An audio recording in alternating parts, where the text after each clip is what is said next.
본 방송에서 제공하는 투자 정보는 투자 판단에 대한 조언입니다. 방송에서 제공하는 주식의 가치, 가격 상승 및 가격 하락에 대해서는 방송사에서 보장하지 않습니다.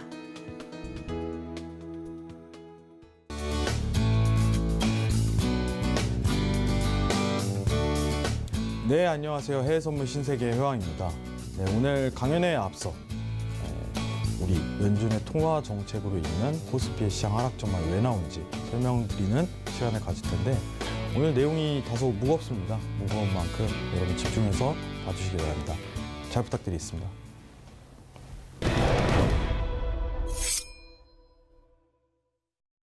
네, 여러분들 이제부터 강의 시작하는데 자, 우리가 지금 긴축 단계죠. 긴축 단계인데 양쪽 하나부터 얘기를 할 거예요. 예, 이제 통화 정책에 대한 어떤 이 과정, 프로세스를 읽는다면은 지금 긴축에 대한 과정 그리고 차트에 대한 내용까지 한 번에 이해할 수 있을 것 같아요. 자, 우리가 사실 통화 정책에 대한 부분은 미국 FMC 기준으로 볼 건데 FMC에 대한 부분이 전 세계적으로 기준인 만큼 좀 집중해서 보시기 바랍니다. 자, 일단은 미국 2020년도 3월이죠. 예, 팬데믹 현상이 드러난 다음부터 우리가 기준금리를 이제 인하하기 시작했습니다. 미국 기준으로 0에서 0.5%죠. 예, 인하를 하고 제로금리를 완전 맞춘 다음에 그 다음부터 이제 채권 매입을 좀 결정을 합니다. 자, 우리가 채권 매입을 할 때는 보통 이제 국채하고 MBS 채권이죠. MBS 채권. 이 두 가지로 이루는 이유 자체가 사실 우리가 이제 미국 페드 입장에서 정부에 돈을 지원을 하고 달러를 지원하는 상태에서 정부에서는 이제 페드 쪽으로 이제 국채를 주는 거죠. 그래서 페드랑 사실 이제 미국 정부는 독립기관이라고 좀 표현을 해요. 예, 냉정하게 따지면. 근데 여기에 있는 주택 저당 증권이 좀 궁금하실 거예요. 자, 이거는 뭐냐면은 우리 쉽게 좀 설명을 하면은 우리나라의 근저당권에 대한 부분을 여러 가지 결합해서 이걸 상품화 시켰다. 이렇게 생각하시면 편합니다. 그래서 이제 담보대출 받은 저당 채권이라고 생각하시면 편해요. 예. 이 두 가지를 매입을 시작을 합니다. 그래서 이제 양적 완화에 대한 시장이 3월부터 열리기 시작을 하죠. 자, 그리고 나서 우리가 정확하게 2021년도 11월 기준입니다. 11월 기준으로 우리가 양적 완화가 완료가 되고 테이퍼링을 실시합니다. 근데 여기 있는 순차 과정은 어떻게 보면은 기업어음, 매입기구, CPFF 설치 결정, 뭐 양적 완화 선언 이 부분 쉽게 설명하면 돈을 뿌린다. 이렇게 생각하시는 게 편해요. 예, 연준에서 이제 달러를 찍어낸다. 그리고 미국 정부에서 이 돈으로 이제 지출을 하죠. 재정 정책을 펼쳐요. 그러면은 이 부분이 다 이제 기업 그리고 국민들에게 나가는 거죠. 사실상. 자, 이러한 과정 자체가 있는데 우리가 좀 중요하게 봐야 될 거는 사실 이 테이퍼링 논의예요. 예. 그리고 테이퍼링 시작. 그리고 2022년 3월에 첫 금리 인상을 개시를 하죠. 예.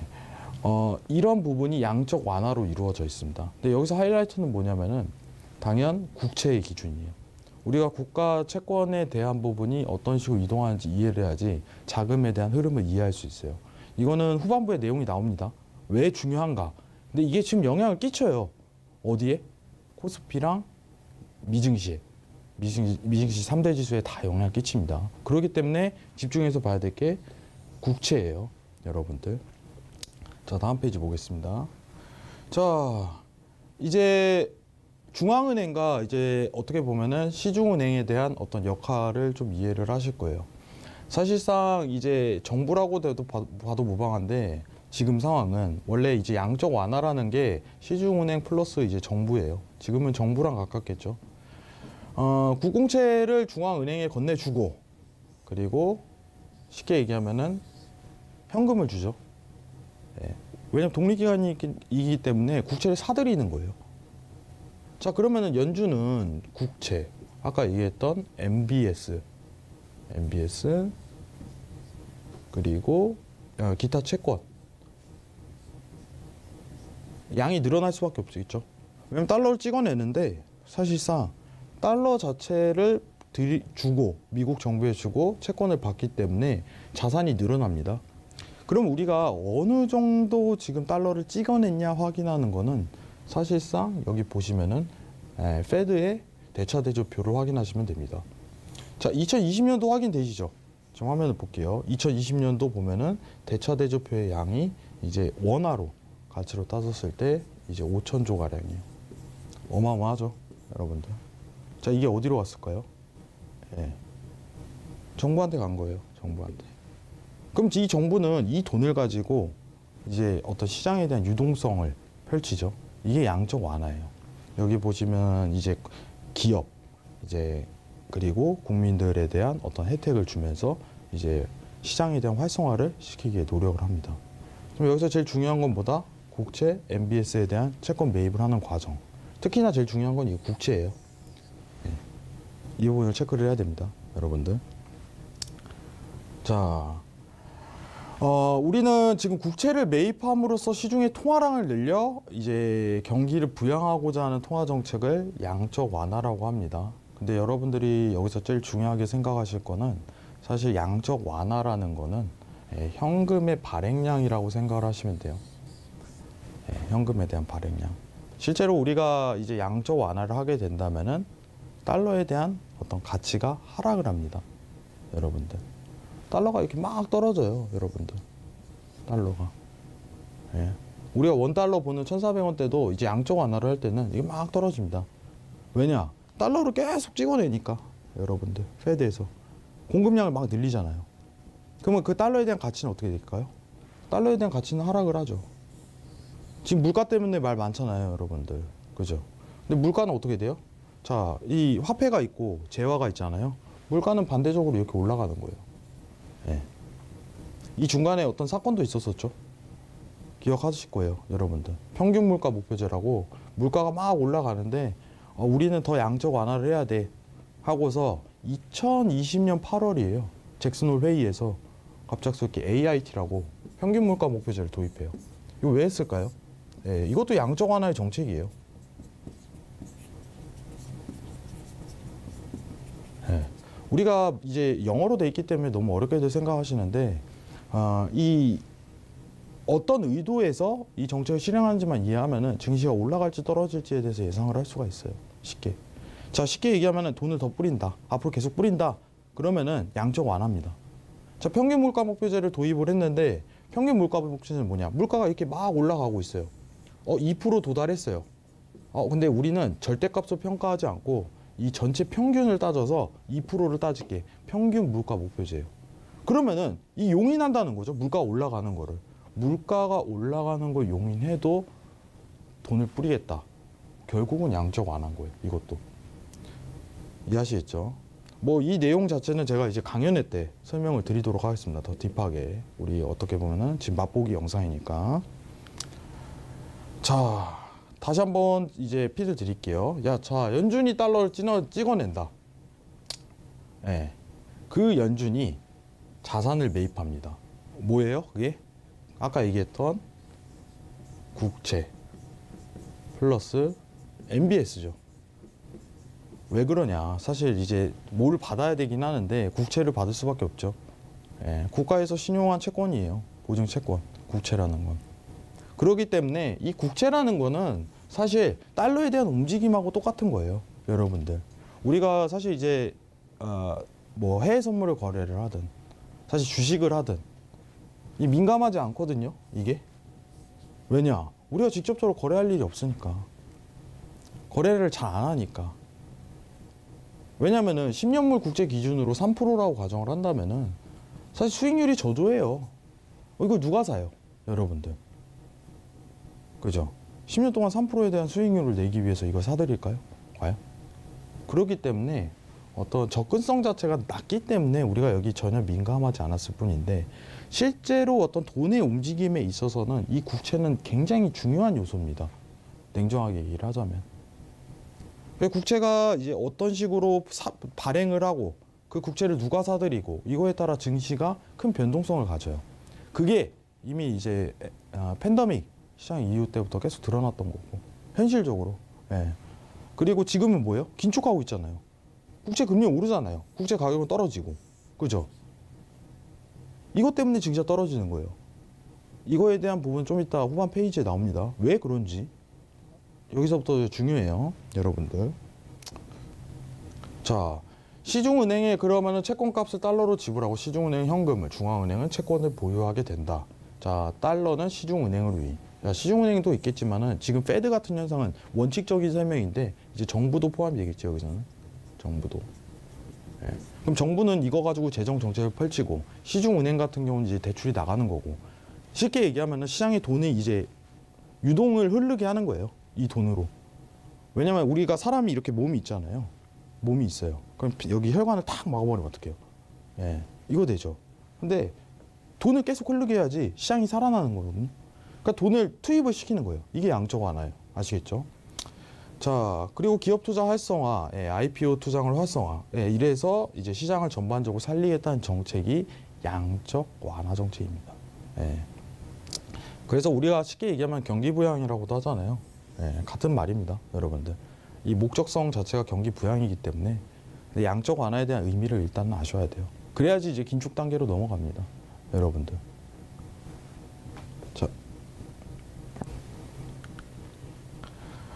자, 그러면 양적 완화에 대한 특징을 한번 보도록 하겠습니다. 네, 국채, 공기업체, 기업체 등 특정 증권을 구매하여 가격과 금리에 큰 영향을 준다. 네, 굉장히 중요한 말이죠. 금리에 영향을 준다. 지금 미증시가 왜 이렇게 떨어질까요? 네, 미증시가 지금 오늘자 기준으로 이제 11,000 레벨링 상단까지 도달하고 있는데, 왜 떨어지면 국채 금리가 오르기 때문이에요. 냉정하게. 국채 금리가 오르기 때문에. 그러면은 증시라는 건 위험 자산이기 때문에 투자 선호도가 낮아져요. 객관적으로. 이거 굉장히 중요한 말입니다, 여러분들. 여기는 별이에요, 여러분들. 우리가 앞으로 증시를 예상하기 위해서는 이 국채 금리에 대한 흐름 자체를 알아야 돼요. 예. 지금 국채 금리가 이제 최상단이라는 이야기가 많이 나오고 있는데, 그럼 미증시는 바닥권을 좀 포인트를 잡을 수 있다는 얘기도 나오는 거예요. 이 기준치를 절대 중요하게 생각을 해야 됩니다. 자, 그리고 아까 얘기했던 대차 대조표 규모의 증가. 예. 결국 대차 대조표라는 건 자산이라고 평가를 하죠. 예. 자, 연준의 자산이에요, 자산. 예. 근데 이게 마냥 좋지는 않습니다. 예. 빚이라는 거거든요, 미국 정부에. 자, 아까 전에 화면 다시 한번 보도록 하겠습니다. 자, 지금 보시면은 연준의 대차 대조표가 있는데 이 차트를 좀 집중해서 볼게요. 자, 여기 보시면은 리먼 브라더스 사태죠. 리먼 브라더스 사태예요. 이때부터 뭐냐? 국채랑 MBS를 매입을 해요. 누가? 페드가. 연준에게서, 시중은행에서 매입을 합니다. 그럼 자산이 이렇게 쭉 늘어나요, 자산이. 근데 자산 축소를 이렇게 일정하게 더 이상 이제 테이퍼링을 진행하죠. 이때도 테이퍼링을 진행했어요. 채권 매입 축소, 채권을 매입하는 양을 조금씩 줄여가는 거죠. 그러다 이제 매입을 안 하는 거예요. 일정하게 가다가 이제 자산 축소도 하고, 근데 이거 웬걸? 팬덤이 터졌네. 또 피가 탁 막힙니다, 여러분들. 이거 안 되겠다. 다시 양쪽 하나 시작한 게 팬데믹 때부터죠.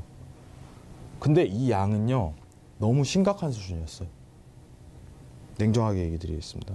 기존에 있었던 전략 자체를 어떻게 보면 무려 지금 보시면은 5년에 걸친 어떤 자산 매입에 대한 형태를 정확하게 얘기를 하면은 1년 반 동안 해버린 거예요.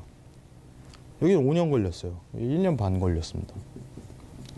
근데 심지어 양도 더 많아요. 자, 그러면 이게 무슨 뜻이냐? 결국 얘기했을 때, 자, 여기가 미국 정부라고 칩시다. 예. 국공채라는 거는 여러분들 이제 채권을 주는 거죠, 중앙은행에. 이거 미국 빚이에요. 미 정부 빚. 여기서 좀 모순이 있죠, 여러분들. 재밌는 모순이 뭐냐면, 실제로 이제 질문 중에 가장 많이 왔던 게, 여러분, 페드랑 미국 정부랑 같은 친구들 아니에요? 네, 같은 친구들입니다. 같은 나라에 속해 있으니까. 미국 중앙은행이고, 얘는 미국 정부인데, 지기들끼리 주고 현금 주고. 그래서 근데 이게 법률화돼 있는 게 뭐냐면은, 페드는 독립기관이라고 칠해요. 그래서 미국 정부의 말을 안 들어요. FMC 독립기관. 예. 일전에 트럼프 대통령이 전 대통령이죠. 트럼프 미 전 대통령이 이제 사실 이제 페드 의장한테 막말을 서슴기도 했어요. 독립기관이기 때문에 가능한 거예요. 말을 안 들어요.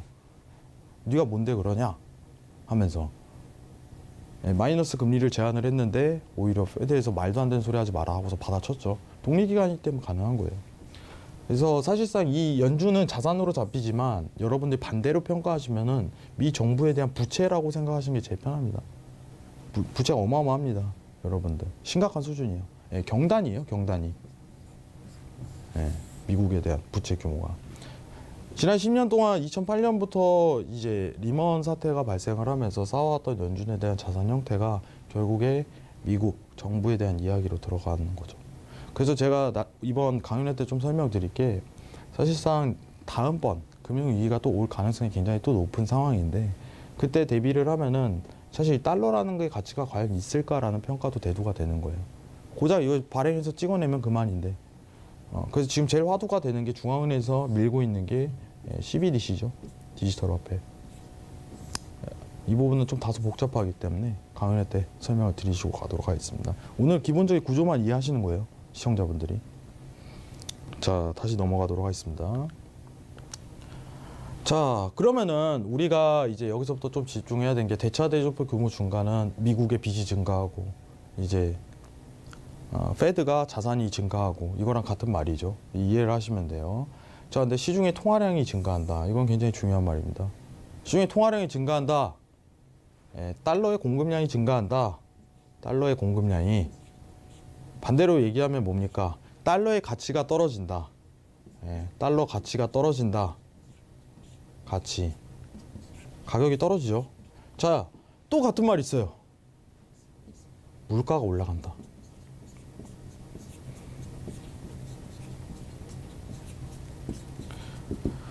자, 지금 물가 때문에 난리죠. 여러분들. 제가 아까 발행량 보여드렸죠. 5천조죠. 5년 동안 지난 리먼 사태 때 발행했던 달러량이 1년 반 만에 이제 또 5천조를 똑같이 올린 거죠. 그럼 물가가 어떻게 되겠어요? 엄청 빠른 속도로 올라갈 수밖에 없는 겁니다. 연준 CPI가 최근에 나왔던 게 이제 8% 상이잖아요. 8.5% 내외 아직도 유지하고 있는데 굉장히 안 좋은 모습이란 말이에요, 이게. 이것 때문에 긴축하는 거예요, 여러분들. 왜냐, 물가를 통제 못하면 하이퍼 인플레이션이 뜨기 때문에 어떻게든 잡아야 되거든요. 무리하게 긴축을 할 수밖에 없는 상황이 이 달러에 대한 발행량이 너무 많아서예요, 사실상.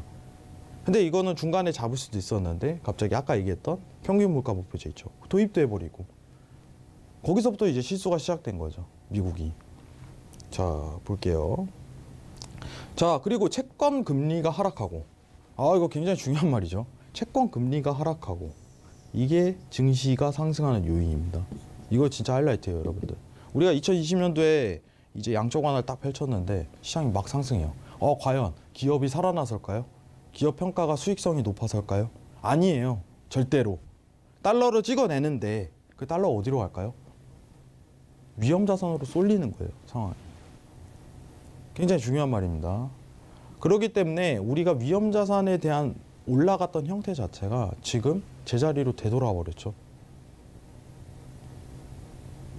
1년 이제 국내 코스피 같은 경우는 이제 작년 2021년 6월 기준부터 하락을 했으니 1년이 지난 기간 동안 계속 하락하는 거예요. 돈을 수거를 하니까, 긴축을 하면서. 자, 채권 금리가 하락하고, 이건 굉장히 중요한 말입니다. 양적 완화를 돈을 이제 뿌렸을 때, 달러를 발행했을 때입니다. 그렇기 때문에 채권 가격은 상승합니다. 자, 이거 조금 어려우신 분들이 있을 거예요. 채권 금리랑 채권 가격은 뭔 뜻인가요? 항상 반비례라죠. 채권 금리는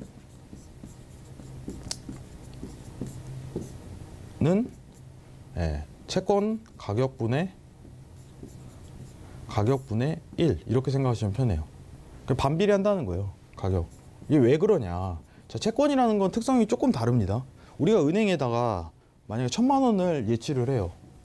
1,000만 원을 예치를 하면은 이제 이자를 받잖아요. 예치금 이자. 그러면은 제가 질문을 할 수 있어요, 시청자분한테. 여러분, 우리가 모 은행에다가, 시중은행에다가 1,000만 원 예치했을 때 10년 뒤에 여러분들이 받을 원리금은 어떻게 될까요? 라고서 10년 뒤. 저는 이렇게 얘기할 수 있어요, 시청자분들에게. 저는요, 이거 몰라요. 왜 모를까요? 이건 변동성 금리이기 때문에. 알 수가 없잖아요. 이 이자에 대한 부분은. 자, 근데 채권은 좀 특이해요. 제가 이제 가격이 1,000만 원인 채권을 샀어요. 여러분들. 샀어요. 자, 그럼 채권 금리가 결정이 되는데 이게 웃긴 게 뭐냐면은 미래 가격 자체를 이미 발행 때부터 확정을 짓습니다. 야, 나는 10년물 채권에 대해서 1,000만 원어치 샀는데 10년 뒤에 1,010만 원으로 줄게. 확정을 지어요. 아예. 자, 그러면은 채권 금리가 있잖아요. 채권 금리가 올라가면 어떻게 되겠어요? 발행량을 더 늘려서 저절로 채권 가격이 하락하는 효과가 생기는 거예요. 그래서 여기 보시면은 다시 볼게요. 채권에 대한 특성입니다. 이거는 국채에 대한 특성이에요. 여러분들. 일반 채권이 아니라. 자, 채권 금리가 하락하고 채권 가격은 상승한다. 반비례하기 때문에 가능한 거예요. 너무 어려워하지 마세요. 여러분들. 우리는 좀 금리에 집중을 하는 거예요. 왜냐면은 왜 금리라는 표현 자체로 나오냐면 표현하기가 쉽잖아요. 한 번에 이해되고. 자, 금리가 3.5%입니다. 금리가 3.2%입니다. 이해하기 쉽죠? 채권 가격이 10,58입니다. 어려워요. 그래서 금리라는 표현을 해요. 우리가 쉽게. 채권에 대한 가격을 설명할 때도 간단하게. 자, 근데 양적 완화를 하면은 쉽게 얘기하면은 여러분들 채권 발행량을 늘리죠. 왜냐면은 미국 정부가 돈이 필요하니까 채권을 계속 발행을 해요. 그러면 자동적으로 공급량이 늘어나니까 여러분들 이런 부분으로 효과 자체가 맞물리는 거예요. 근데 여기서 하이라이트가 뭐예요? 그럼 가격이 떨어져야죠. 아니에요. 웃기죠? 여기서 모순이 생기는 거예요. 왜냐? FOMC가 사들이면 산다. 다 따라 사요. 그러니까 채권 가격이 오히려 상승을 해버려요. 타사들이니까 오히려. 이해하시겠죠? 내가 가진 채권도 다 사들어. 수요가 엄청나지는 거예요. 왜냐? 양적 완화할 때. 페드가 사들이면은 모두가 이제 어떻게 보면은 살 수 있는 수요자의 절대량이 증가해 버리니까 가격은 상승하고 금리는 하락하는 거예요. 오히려 이제 국가에서 채권을 발행한다면은 양을 늘린다면 채권 가격이 하락해야 정상인데 이거는 주체, 수요자의 주체 자체가 FOMC잖아요. 그러니까 오히려 가격이 상승하는 효과가 펼쳐집니다. 이건 기억하셔야 돼요. 여러분들. 이거 하이라이트예요. 이거는 강연회 때 제가 또 추가적으로 얘기 드리겠습니다. 이거 굉장히 중요한 말입니다. 여러분들.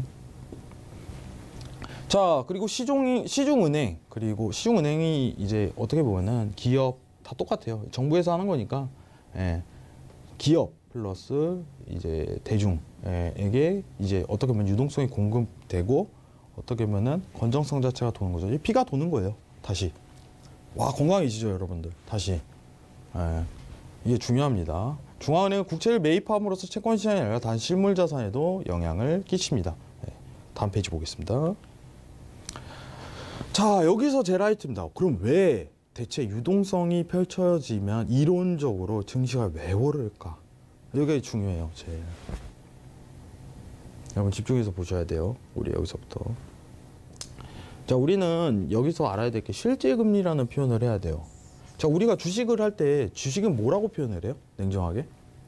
자, 전체 자산 대비해갖고 주식이라는 분야 자체는 위험자산으로 칭합니다. 왜냐면 레버리지가 높으니까 상대적으로. 투자에 대한 요소가 굉장히 강하잖아요. 사실상. 근데 이 실질금리가 하락하는 양적 완화 시즌이 생겨버려요. 양적 완화. 자, 양적 완화가 들어가게 되면은 실질금리가 마이너스로 갑니다. 자, 우리가 돈이 있죠. 화폐가 있어요. 여러분들. 그 재화가 있어요. 화폐에 대한 가치는 내려가고. 그죠?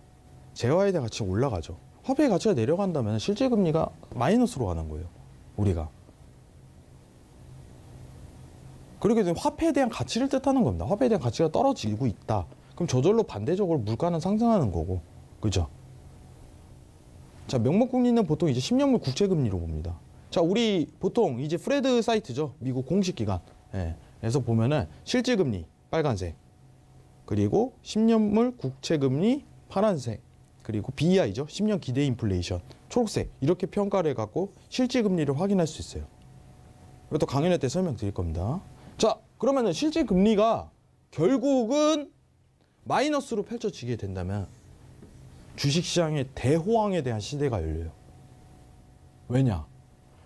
자, 달러는 계속적으로 시중에 공급되는데, 그죠? 위험자산에 대한 투자 선호도가 급격히 증가하는 사태가 펼쳐집니다. 돈이 떠돌 데가 없으니까.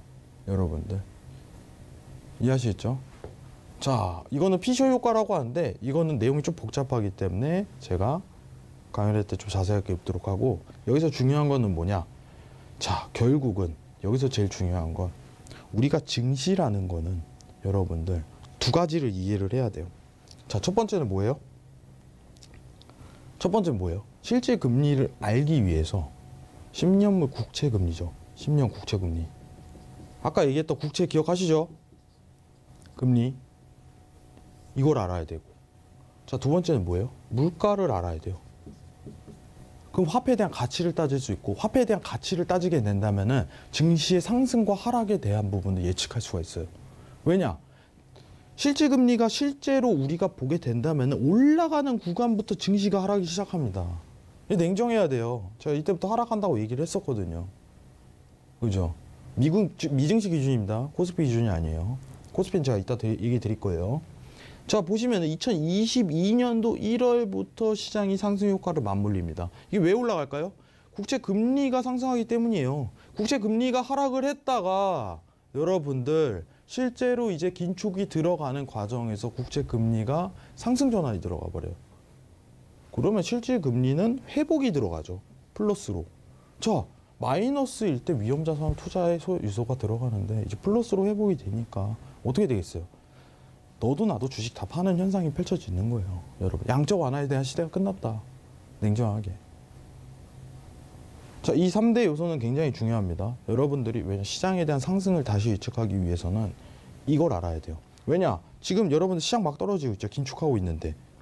근데 만약에 10년물 국채 금리가 상단에서 멈추는 현상 자체가 보인다. 그러면은 시장이 상승 전환이 들어가요.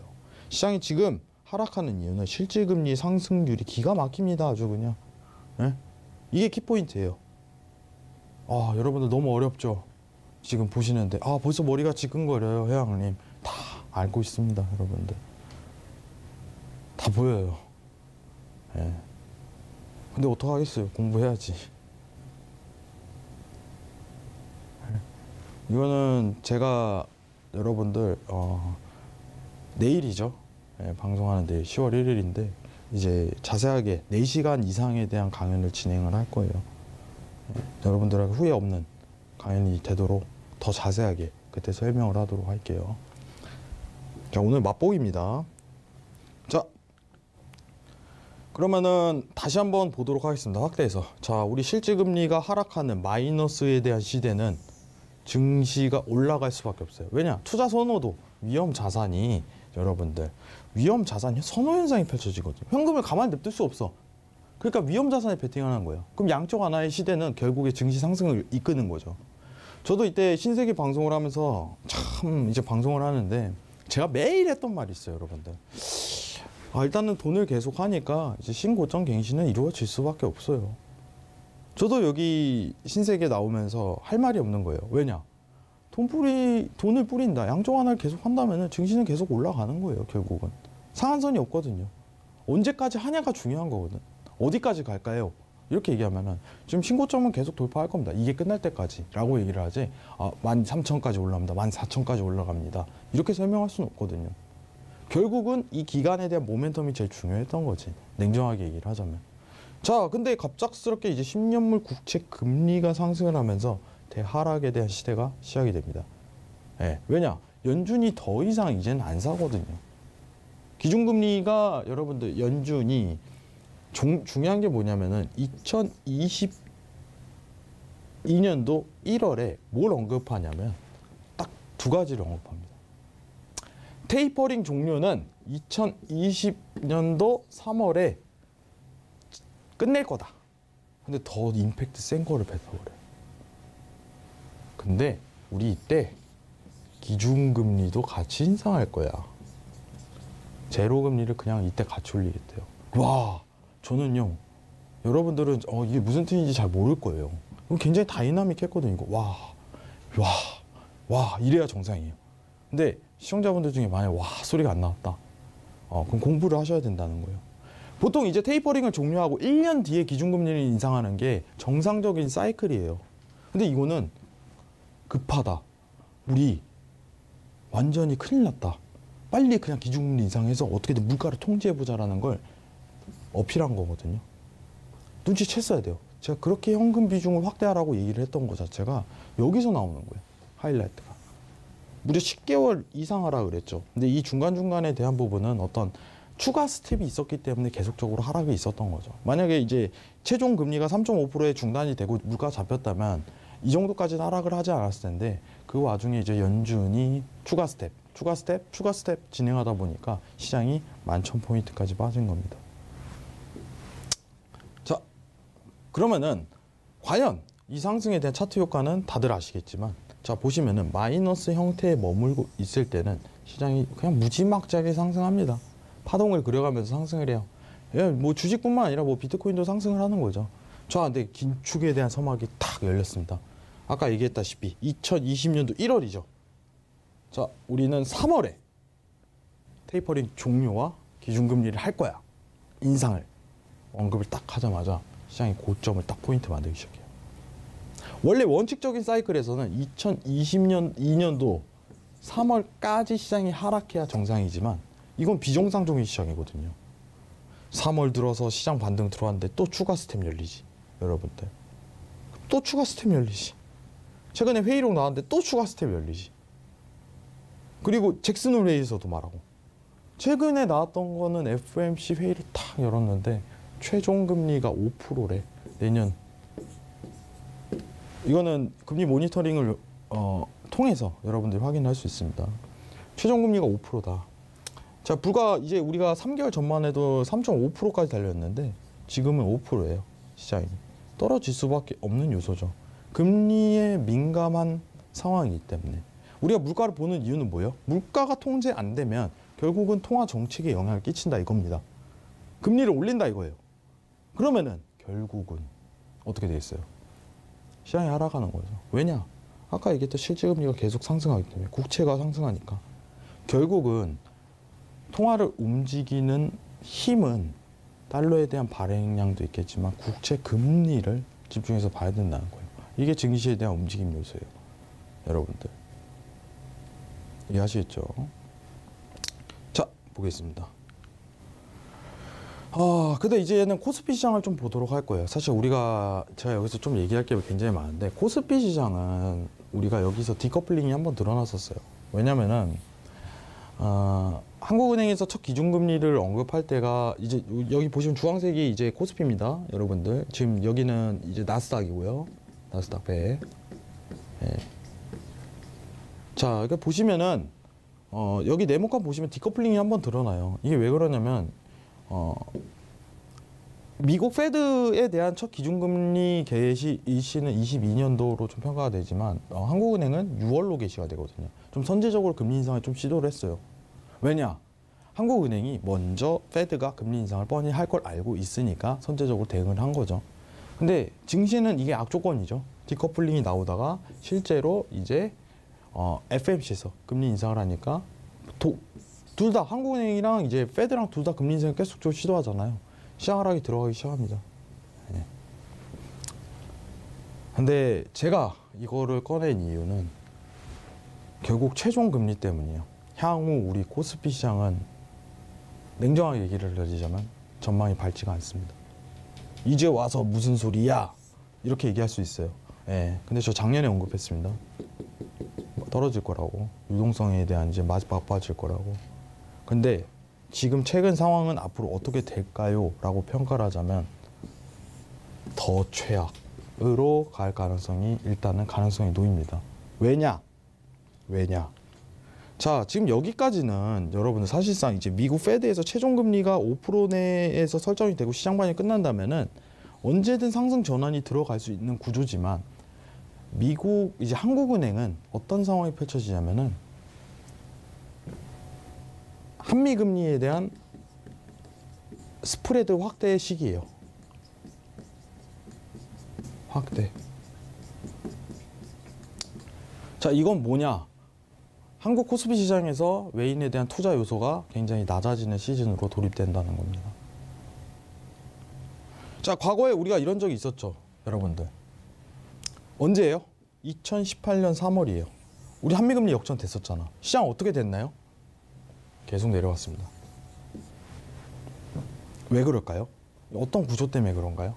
이거는 미국에 대한 레포 MMF 시장에 대한 요소로 인해서 외인에 대한 투자 자체 성격이 낮아지는 거예요. 냉정하게 낮아지는 겁니다. 그러면은 만약에 미증시가 반등을 간다고 가정을 해볼게요. 최종금리가 어느 정도 이제 윤곽이 다 나오면 그런 식으로 가겠죠. 만약에 연준 피봇이 드러나요. 연준 피봇이 어떤 형태가 이제 올해 말이나 내년 초에 드러나는 형태 자체가 들어간다면 연준 피봇이 뭐예요? 자, 연준이 되돌리는 거죠. 연준이 되돌리다. 연준이 금리를 되돌리다. 금리에 대한 상단이 고정돼 있고 이제 내려가는 거를 바라본다. 이런 형태가 나온다면 시장은 상승합니다. 왜냐? 국채 금리가 상단에 멈추니까. 우리 미리 예측을 해야 되잖아요. 근데 코스피 시장은 어떻게 될까요? 같이 올라갈까요? 라고 얘기하면 이때와 같은 디커플링이 나올 가능성이 높습니다. 라고 해서 저는 평가를 드립니다. 자, 그러면은 이러한 경험이 있기 때문에 이때 나스닥 시장이 상승을 들어가더라도 코스피는 하락했거든요. 지금은 한미 스프레드로 인한 시작 하락에 대한 요소가 굉장히 높은 시즌으로 돌입이 되는 거예요. MF 시장에 대한 이 레포 구조는요, 제가 강연회 때 설명드립니다. 이건 내용 깁니다. 근데 이거 알아야 돼요. 그래야지 여러분들이 내가 지금 주식을 투자할 때인가? 오늘 내가 인버스를 할 때인가? 이걸 알 수 있거든요. 간단하게 뭐 시장이 안 좋고 뭐 얘기 나오고 뭐 이랬는데 더 떨어집니다. 뭐 합니다. 근거가 있어야 될 거 아니에요. 근데 이걸 알아야지 그 근거 자체를 내세울 수가 있어요. 기억 꼭 하시기 바랍니다. 여러분들. 자, 그러면은 지금 한미 금리에 대한 스프레드는 어쨌든 중요한 거는 더 하락에 대한 요소를 가미한다는 거예요. 왜인 줄 아세요? 지금 미국 오늘자 기준입니다. 네, 오늘자 기준. 금통위에서 지금 75bp까지 최근에 얘기가 나오는데 10월에 미국이 최종 금리가 2022년도 3월에 가장 확률이 높은 게 지금 5%예요. 네, 두 가지로 나뉘죠. 4.75에서 5%. 자, 지금 이제 미증시 기준으로 지금 몇 프로예요? 좀 정리 좀 다시 할게요. 지금 미국 금리가 기준금리가 3.25%죠. 그죠? 한국은행 금리 몇 프로예요? 2.5%죠. 지금 격차가 몇인가요? 여러분들? 한국, 미국. 75bp죠. 75bp. 여러분들. 그럼 이게 더 벌어지면은 어떻게 보면 코스피에 안 좋겠죠, 여러분들. 안 좋은 거예요. 여러분들. 더 투자에 대한 매력도가 낮아지거든요. 미국 입장에서, 외인들 입장에서. 왜냐하면 콜금리 투자가 굉장히 활성되어 있는 나라이기 때문에 단기 수익이죠. 자, 근데 우리가 내년도 3월까지 현재 기준을 보는데 내년 3월까지 갈 수 있는 평가가 최대 150bp예요. 내년에 미국에서 이제 최종금리에 대한 부분을 5%로 설정을 하고 있고 최대폭으로 보겠습니다. 자, 지금 한국은행에서 계속 얘기하는 게 3.5%예요. 설정이. 뭐 더 늘어날 수 있고 자이언트 스텝 얘기 나오지만 현실적으로 일단 재무에 대한 상황이 있기 때문에 이 부분 좋지 않다고 봅니다. 자, 그러면 이때까지 드러날 수 있는 게 150bp가 설정이 되거든요. 자, 내년 3월 기준입니다. 내년 3월 기준이요. 자, 이때 몇 프로 떨어졌어요, 여러분들? 격차가 최대폭이 몇이었죠? 최대폭이 여러분들 75bp네요. 지금 150bp까지 올라간대요. 근데 이렇게 떨어졌어요. 지금 어떻게 될 것 같아요, 여러분들? 네, 그 어떤 자세한 내용에 대해서는 제가 강연회 때 조금 세게 얘기 드리던 시간을 가지도록 할게요. 오늘은 여러분 방송이니까. 자, 이렇게 지금 과정 자체를 좀 읊었어요. 이제 긴축까지도 제가 얘기를 드려야 되는데 오늘 시간 관계상 이제 전체를 설명드리는 시간을 못 가졌습니다. 처음부터 전체적으로 좀 정리를 하자면은 여러분들이 사실 이제 어떤 이 시장에 대한 순서라든가 이거는 굉장히 딥하게 읽기보다는 어떠한 지금 제스처를 취하고 지금 국채에 대한 부분을 어떻게 늘리고 현금 발행을 어떻게 하고 있고에 대한 이해도만 가지셔도 상관없어요. 자, 회장님, 내가 주식 투자를 하는데 이게 뭔 상관이에요? 네. 네, 투자하면 안 됩니다. 왜 안 되냐? 주식을 내가 해야 할 타이밍인지 아닌지에 대해서 전혀 측정을 못 하거든요. 여러분들. 이런 상황이 또 한 번 연출 안 될까요? 여러분들. 저는요, 온다고 봐요. 기회가 옵니다. 그때 이 과정을 알고 있는 사람은 꼭 수익을 맛볼 수 있을 거예요. 근데 이 과정을 전혀 이해 안 하고 나는 지금 이게 어떤 상황이 있었는지 전혀 이해를 못하는 사람들은 투자를 지금 할 때인지 아닌지에 대해서 적기성을 따지지 못해요. 추후에. 자, 양적 완화할 때는 이런 부분이 있지만 이런 부분은 제가 다 설명을 드릴 거예요. 그때 또 다시 되면은. 다만 내가 지금 투자를 해야 될지 주식을 해야 할지 지금은 좀 현금에 대한 비중을 굉장히 확대해야 될 시즌인지 알아야 되거든요. 왜냐? 내 자산을 방어해야 되거든요. 네. 시장이 하락하고 있을 때 여러분 이러한 과정을 모른다면은 생각을 해보세요. 시장이 하락하고 있을 때 주식하고 있는 거예요. 난 이때부터 주식해야지. 이때 많이 떨어진 것 같아. 지금 뭔 상황인지도 몰라요. 국채 금리가 앞으로 계속 올라갈 상황인데도 전혀 감지를 못하고 여러분들 지금 투자를 다시 해야겠네. 지금 많이 떨어졌네. 라는 판단을 하게 되는 거예요. 이런 요소가 굉장히 강합니다. 근데 우리나라 같은 경우는 이제 미국의 커플링 구조가 굉장히 많이 이루어져 있죠. 한미금리 스프레드는 예외 상황이에요. 왜냐하면 보통 통상적으로 한국은행에 대한 금리는 미국 금리보다 높게 유지를 합니다. 그렇기 때문에 미국에 대한 커플링 구조가 드러나는데 지금은 예외 상황입니다. 그렇기 때문에 외인에 대한 영향을 많이 받는 시장이 연출이 되는 거예요. 그래서. 자, 그러면은 우리가 알아야 될 게 굉장히 많죠. 앞으로 국채 공부도 해야 되고, 그죠? 물가에 대한 공부도 해야 되고, 실질금리도 해야 되고, 패드도 연습을 해야 되고, 뭐 우리가 주식을 보면 주요 섹터 이런 것도 봐야 되는데, 그죠? 이런 피셔 효과도 공부를 해야 되고, 그래야지 어떤 이제 코스피에 대한 전체 시장을 보면서 내가 투자를 할 수 있는지, 나스닥을 보면서 지금 내가 투자를 할 수 있는지, 지금 그럼 달러가 떨어지면 반대로 유로 거래를 할 수 있거든요. 유로가 올라가는 거거든요. 그죠? 만약에 유로가 이제 만약에 테이퍼링을 진행하고 이제 미국만큼의 긴축 스텝 받으면은 달러도 고점 포인트를 만들 거예요. 그럼 그때 유로 매수를 또 할 수 있는 거고. 그죠? 지금 달러가 너무 강세인 거는 페드에서 긴축 정책을 하기 때문에. 지금 엔화가 무지막지하게 떨어지고 있죠. 왜 그러겠어요? 엔화는 양적 완화 하거든. 이해를 해야 돼요. 엔화는 전 세계 다 긴축하고 있는데 혼자만 양적 완화해. 난리 나는 거죠. 환율이 1,400원이 돌파했습니다. 여러분들. 이거 왜 할까요? 미국 달러가 치기 때문이에요. 우리나라 못해서가 아니에요. 여러분들. 달러가 치니까 상대적으로 화폐에 대한 가치가 낮아지는 겁니다. 원화에 대한 가치가 낮아지는 거예요. 근데 우리나라 직접법을 쓰기 때문에 올라간다고 표현을 하는 거예요. 원래 미국 기준으로 본다면 떨어지는 게 맞습니다. 화폐에 대한 가치가. 예. 차트 보면 올라가게 돼 있죠. 예. 이건 제가 나중에 설명을 드리도록 하고요. 결국에는 이런 부분을 제가 얘기를 드리고 싶은 거예요. 양적 완화라는 건 결국엔 우리가 투자의 시기가 들어설 수 있는 어떤 타이밍입니다. 제가 여러분들 이제 내일 강연에 대해서 얘기를 드릴 건데 10월 1일 여의도에서 강연을 진행을 합니다. 여러분들 얼마나 하나요? 네, 4시간 합니다. 4시간에서 5시간 잡고 있어요. 왜냐? 저는 냉정하게 얘기해 드리자면은 강연에 대한 부분을 진심성을 담아서 준비를 합니다. 이게 극히 일부예요. 여러분들. 이 하나에 대한 조목조목을 따지면서 여러분들에게 제대로 이해를 시켜드릴 거예요. 지금 제가 왜 재발이라는 표현을 해요? 재발이라는 표현. 투자에 대한 시기보다는 이렇게 이 어떤 비중을 줄이고 뭔가 하는 거에 대해서 최소화시키는 전략을 계속적으로 하라는 게 여러분들에게 있어서 굉장히 중요한 부분으로 설명을 드리고 싶었습니다. 자, 내일 강연에 대해 설명드릴게요. 예, 제가 아까 얘기했던 미국의 ML보죠. 그리고 머니마켓 펀드 시장에 대한 구조 이번 부분까지 설명드리고 향후 코스피 전망, 그리고 미증시 전망, 그리고 다양하게 설명을 드릴 거예요. 그리고 여러분들이 제일 궁금하시는 빅쇼트는 언제 올까? 이 부분을 설명드릴 거예요. 내년에 올 가능성이 굉장히 높습니다.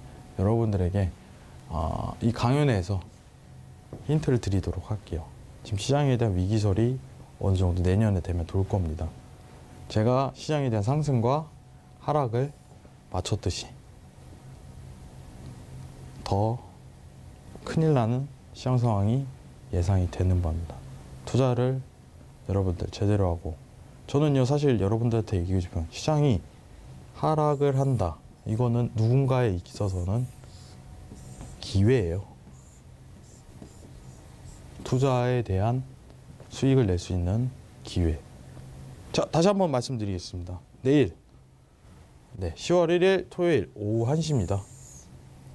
여의도 금융투자교육원 포털에 검색하시면 나와요. 문의 번호는 1577-7451 전화 주셔서 문의를 하시거나 또 있어요. 샵 0082 0082에 문자 해왕이라고 보내주시면 저희가 안내 문자 보내드리도록 하겠습니다. 근데 조금 자리를 좀 협소한 대로 잡았어요. 그러다 보니까 좀 선착순 개념이 있기 때문에 빨리 신청을 하셔서 얘기를 하셔야지 못 들어오시는 일이 없을 것 같아요. 자, 그리고 저희가 꼭 있죠. 자, 우리가 오늘 뭐 했어요? 뭐 공부했나요? 여러분 양쪽 하나 하면서. 자, 국채 공부했죠. 국채 공부했습니다. 국채. 제일 중요해요. 국채. 자, 여기 보시면은 국공채 공부했죠. 자, 근데 제가 무료 도서 증서를 할 거예요. 그러기 때문에 이 국채에 대한 이해도를 높일 수 있는 해외 서적이거든요. 이거를 저희가 사은품으로 추첨을 통해서 진행하도록 하겠습니다. 자, 오늘 강연을 마쳤는데 신세계 여러분들 너무 사랑해주셔서 감사합니다. 제가 항상 고맙게 생각하고 있고 항상 좋은 얘기 드리고 먼저 볼 수 있는 습관을 기르려고 노력을 해요. 요새 주식장이 사실 이제 굉장히 좋지 않은 상황으로 계속적으로 들어가는데 여러분들에게 힘이 될 수 있도록 노력하고 투자에 있어서 어떻게 좋은 길라잡이가 될 수 있도록 계속 시도하겠습니다. 자, 여러분들 일단은 오늘 통화 정책에 대한 양쪽 완화부터 현재 긴축까지 간단하게 정리하도록 하겠습니다. 감사합니다.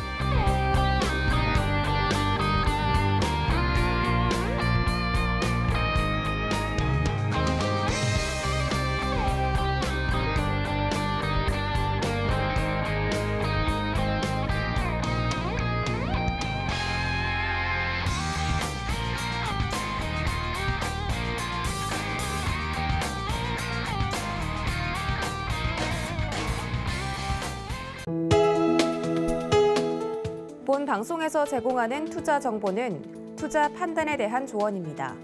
방송에서 제공하는 주식의 가치, 가격 상승 및 가격 하락에 대해서는 방송사에서 보장하지 않습니다.